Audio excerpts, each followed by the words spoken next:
As a part of BouGainVilla Divine Channel's Temple Culture Research Initiative, we are publishing content derived from primary data and secondary data sources. If you are keen to understand about temple culture, please watch our Temple Culture series playlist. Now, the topic discussed in this publication is based on the secondary data collection, but the analogy and a brief analysis is done based on the primary data collected so far. Namaste. BouGainVilla Divine Channel's Temple Culture Research team wanted to understand the significance of certain temple festivals that happens every year.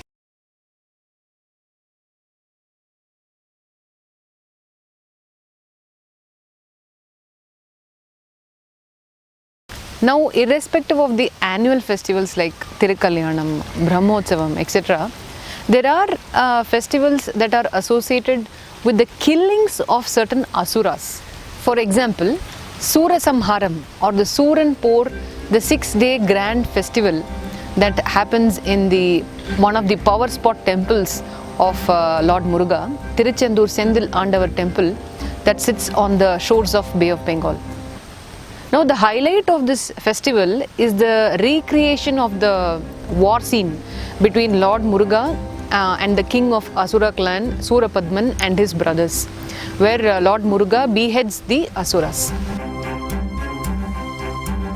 Similarly, in our publication on Kanchi Kamakshi temple, we learned from the interview with one of the chief priests of the temple about the killing of Bandasuran by Bala Tripura Sundari, who eventually transformed herself into Kamakshi.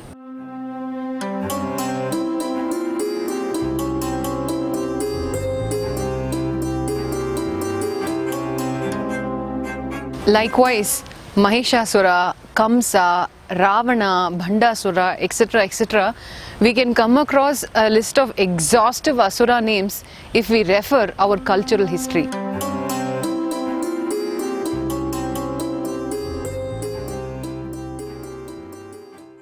Now, in this publication, we want to understand the idea behind certain temple festivals that showcase the killing of certain Asuras every year.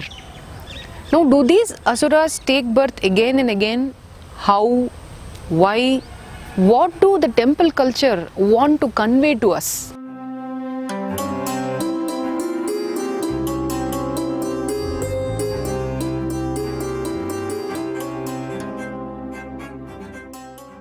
Now, there are different paths in front of us to find answers to our questions.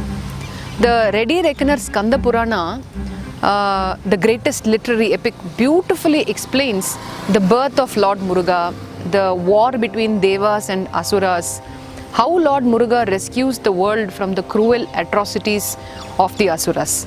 But since the nature and construct of our Puranas are complex, with intricate sub-stories, events and characters that branch out from one another, it might be time-consuming for us to draw out answers to our single questions. Therefore, at this point, let us demystify the concept of Asuras and who are they.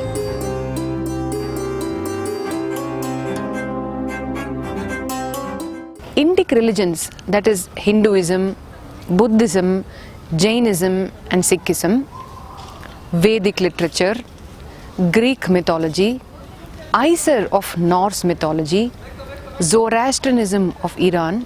Now, all these philosophies, culture and religion mention or explain about Asuras as power-seeking clans, titans, demigods or anti-gods, or chaos-creating evil spirits.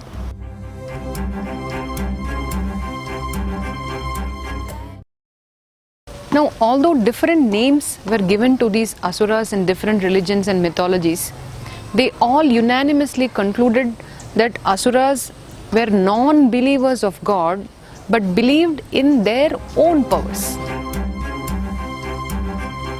On the other hand, the benevolent gods, also known as Suras, are called Devas. The Asuras compete against Devas and are at constant battle with them, describes this literature. References from our Vedic literature points out that these Asuras have been initially described as powerful, divine and spiritual beings with both good and bad qualities.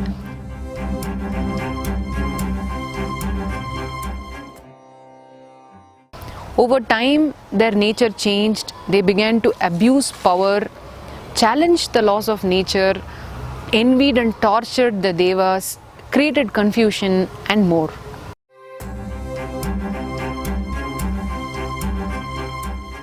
In Greek mythology, the war between the 12 Olympians and the Titans, Titanomachy, was to decide which generation of gods will have more authority to rule over the universe.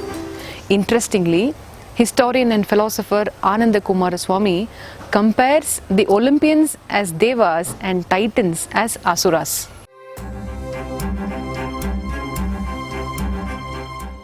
Kanda Puranam explains in detail about the purpose of the birth of Lord Subramanya was to wage war against the Asura, in this context Surapadman and the entire Asuri clan in Mahendrapuri.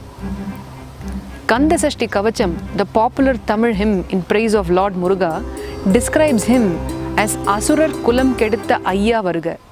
Quoting from the 16th chapter of the Bhagavad Gita, Dambo Darpo Abhimanascha Krodha Parushymevacha Ajnanam Chabijatasya Partha Sampadama Surim, meaning pride, arrogance, conceit, anger, harshness are all demonic qualities that begin to develop right from the womb of the mother and manifest all these inauspicious qualities as they grow.